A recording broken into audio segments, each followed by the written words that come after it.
Hi everyone! Today we're going to draw the Demogorgon step by step, from start to finish. Grab your paper and markers and let's begin.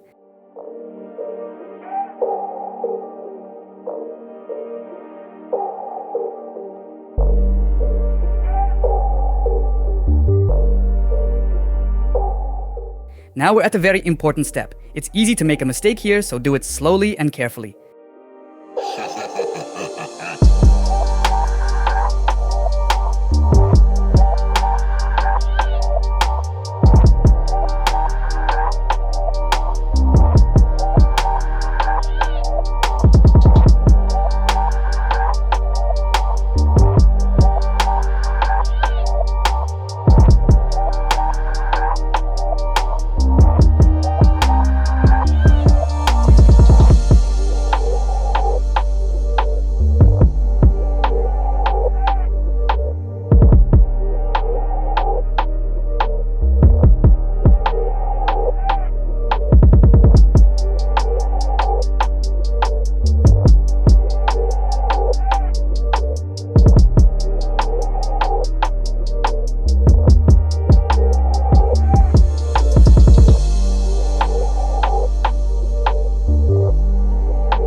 And that's it. The Demogorgon is finished. If you enjoyed this video, please give it a like and subscribe to the channel.